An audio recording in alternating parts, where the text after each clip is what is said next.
Hey everyone, so today I'd like to talk about financial news analysis with neural networks. So specifically we're going to be doing sentiment analysis, so whether a headline is positive or negative.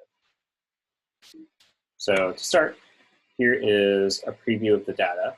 So this was the raw data that I fed in. As you can see, each row has a label, neutral, negative, or positive, and a headline. So the first one is, according to Graham, the company has no plans to move all production to Russia, although that is where the company is growing.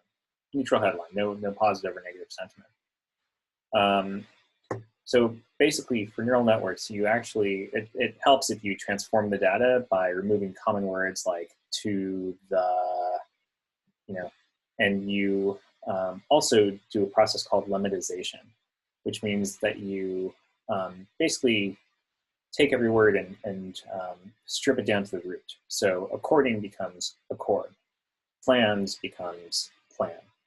So it sounds a little bit like caveman speak, but it feeds much better because the neural network will be able to treat according and accord the exact same because it's accord either way. So like this is accord, it's all the same word. So the neural network can process them the same way. So here's a word cloud I created of the most common words. I believe this came from the negative group of headlines.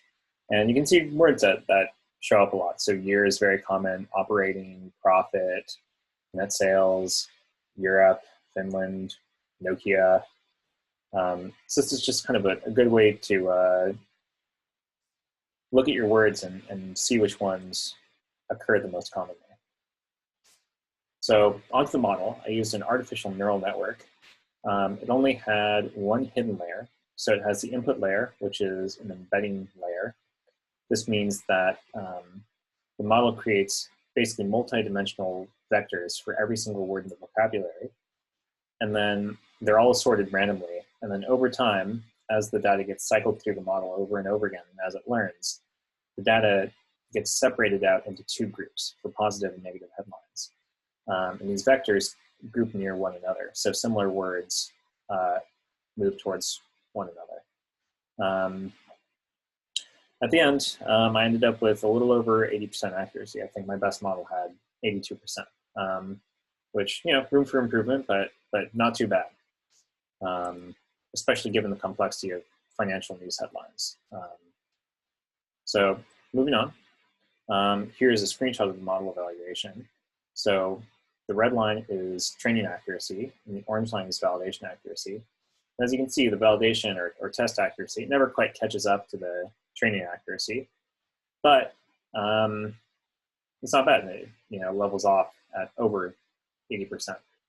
The green and blue lines are for loss, and that's a metric of how badly the model is doing, how many misclassifications it makes.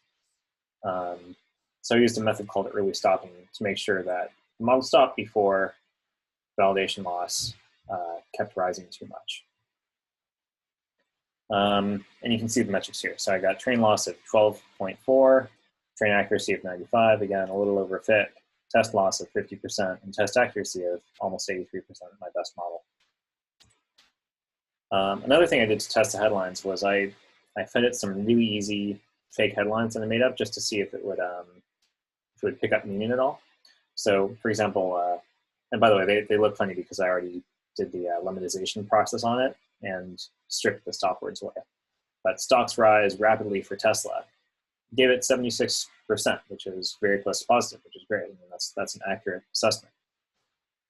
Apple factory shuts down, lays off 100 employees.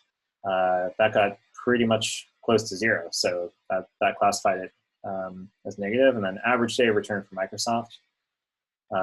We got a pretty neutral headline right there, which is great. So it's working well. With more realistic headlines that I fed in from the New York Times, it didn't perform quite as well. It was able to pick up some positive sentiment here or there. So it was able to get some stuff, but it really wasn't working too well. There is some work to be had there.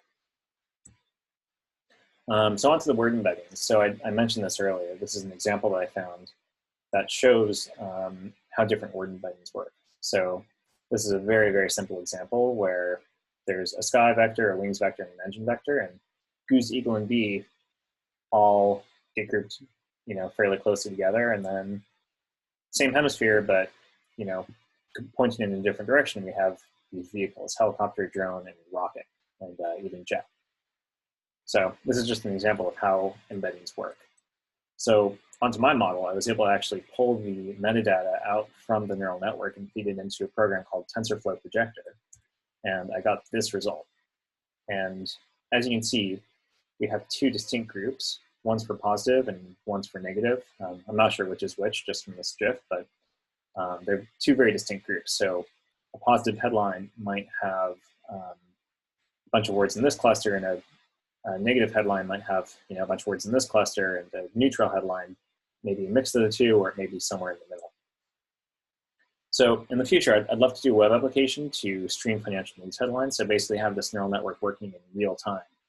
And you could follow several newspapers like New York Times Business, Bloomberg, or The Economist, and you can have all these headlines streaming in. You can see the sentiment as a whole on a given day, or maybe you could track like an individual company. So you could see like how the market sentiment for Tesla is working out. Another cool thing to do would be to try different neural network structures. There is some work to be had there. I'm not an expert in neural networks, so there definitely are more things to try. And also another thing I'd like to do is break down more types of sentiment analysis. So instead of just doing positive or negative, we could do like opinion piece versus like a factual reporting piece. I think that would be another cool area of work. But ultimately, I would really like to have something where you could just stream in news sources, and then you can decide what terms or countries or companies or industries that you want to track the sentiment of. And it could be almost like a stock ticker, but for sentiment instead of market price. So I want to give a warm thanks to Flatiron and my wonderful cohort. It really helped a lot with this project, and really glad for all the support they give. You can please direct any questions to my email. It's listed below. Thank you, and have a great day.